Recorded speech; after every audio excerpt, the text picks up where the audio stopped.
예, 그 마음이 일으키는 상상, 감정, 이 부분에 대해서 다시 한번 조금 더 이야기를 이어가 보도록 하겠습니다. 그래서 우리가 이 감정이 일어나게 되면은요, 행동으로 이어지게 되는데요.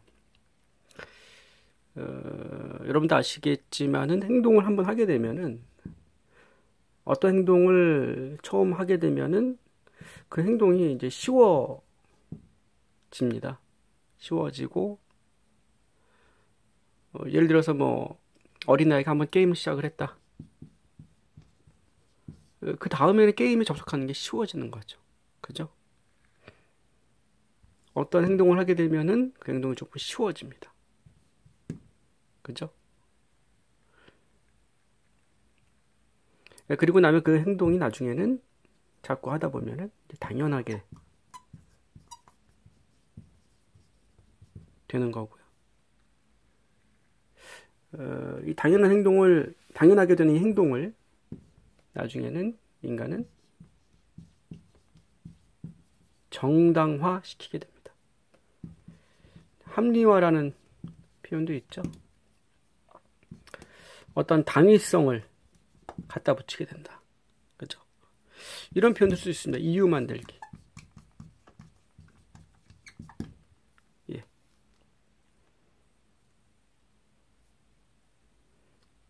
원래 이렇게 나는 행동을 했었다. 원래라는 말 많이 쓰죠. 원래. 난 항상 이렇게 해왔다. 당연하다. 이렇게 난 해야만 한다. 나는 원래 그렇다. 그죠? 원래라는 단어를 참 많이 쓰는 것 같아요. 원래라는 말을 씀으로써 원래 이거는 원래 이렇게 하는 거야. 라고 하면서 그죠? 뭔가를 자신을 옳게 만들려고 하는 그죠? 그럴 때 많이 쓰는 단어가 원래라는 말이기도 합니다. 정당화시키고 합리화시키거나 어떤 당위성을 만들어내게 되는 것이 인간의 마음이라고 하는 거죠.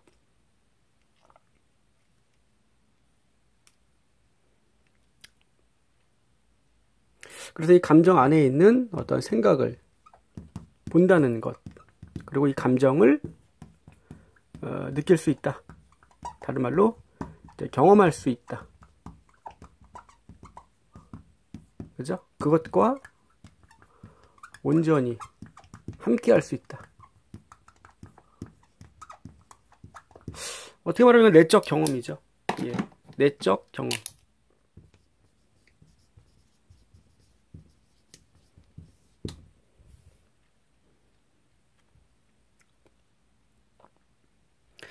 여러분들은 어떠한 상상을 주로 하십니까? 다르게 표현해 볼게요. 여러분들의 마음은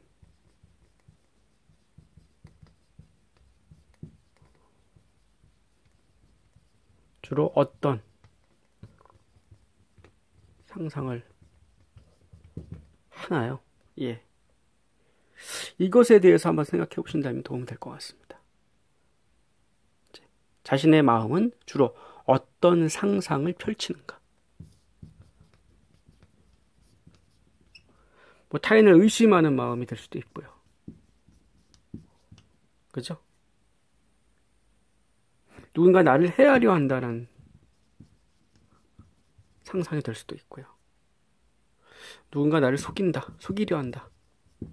내지는 나를 무시하려고 한다.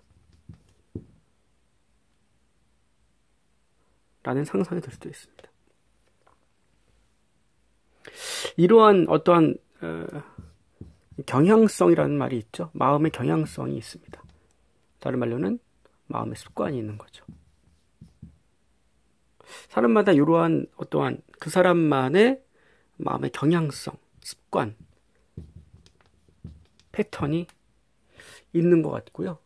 사람마다 다 비슷한 모습들이 다 경중의 차이가 있을 뿐이지 다 대동소이한 그런 모습들이 다 있다는 겁니다. 근데 자신에게 굉장히 경향성이 강한 패턴에, 마음의 습관에, 마음이 주로 펼치는 상상이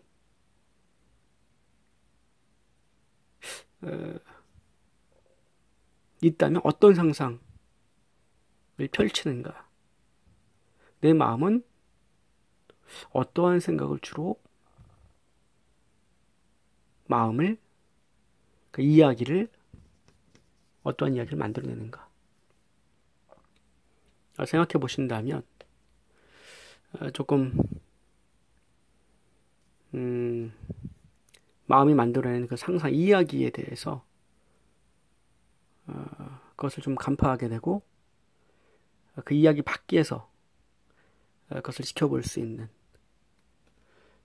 관조적으로 바라볼 수 있는 여유가 아마 조금 생길 겁니다. 스티븐 코비가 그런 말을 했습니다. 여러분들, 스티븐 코비는 그 성공하는 사람의 7가지 습관이라는 책을 쓰시고 리더십에서는 굉장히 유명한 분이셨죠. 그런 내용이, 그 책 보면 이런 내용이 나와 있습니다. 인간이 자신의 개인 문제, 개인이 해결할 수 있는 문제가 있고요. 자신이 해결할 수 없는 문제가 있습니다. 뭐 정치적인 문제, 뭐 연예인 이야기, 그죠? 매스컴에서 나오는 이야기들. 근데 대부분 사람들이 하는 얘기나 주로 생각하는 내용들이 자신이 해결할 수 없는 내용들의 얘기를 하기를 좋아한다는 겁니다. 자신의 문제, 자신이 해결할 수 있는 문제에 대해서는 그만큼 여기에 에너지를 쏟는 것이 아니라 이 바깥에 자신이 해결할 수 없는 문제, 자신이, 그죠? 자신의 능력 밖에 있는 문제에 대해서 더 많이 이야기를 하는 모습에 대해서 스티븐 코비가 얘기를 했었습니다. 뭐 이런 말도 쓰지 않습니까? 가십,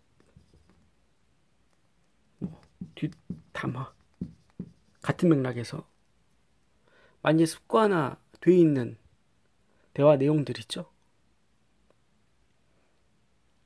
예. 자신 안에서 일어나고 있는 어떠한 비난이라든가 판단, 단정, 그렇죠? 이런 것들을 스스로 자각하기보다는 습관적으로 뒷담화를 하거나 가십을 하게 되는, 같은 맥락에서 봤을 때, 그죠? 누군가를 비판하게 되거나, 비판적 사고도 중요합니다만, 예.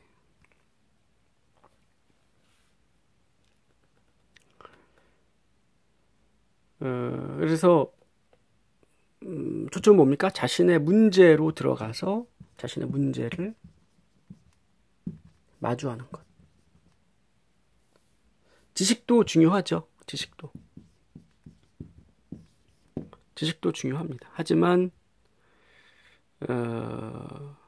이런 책도 있지 않습니까? 책은 도끼다.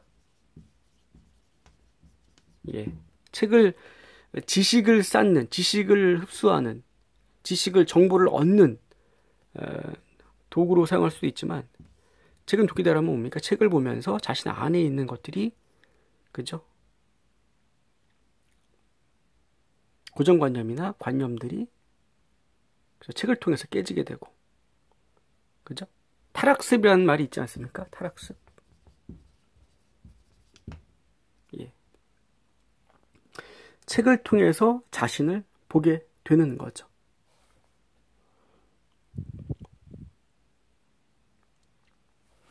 자신 안의 문제를 마주하는 것, 자신 안의 생각을 보는 것, 그죠? 감정이 일어났다면, 감정은 신호거든요. 어떤 감정이 올라왔다라고 자신이 충분히 기분을 통해서 기분이 좋은가 안 좋은가, 이러한 질문 하나만으로 우리가 감정의 변화가 일어났구나 라는 것을 느낄 수 있습니다. 감정은 신호거든요. 무의식에서 주는 신호입니다. 현재 어떠한 감정의 변화가 일어났다.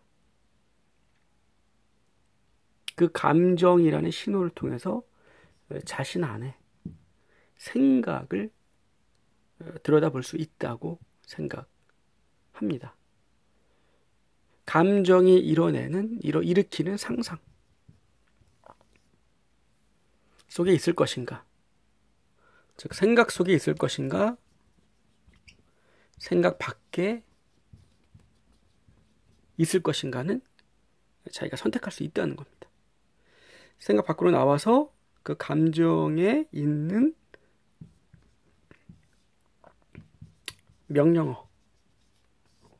명령어를 살펴보고 그 감정을 몸으로 느낄 수 있게 된다면 그것이 바로 무의식을 정화하는 작업이 되는 거라고 말할 수 있는 거죠.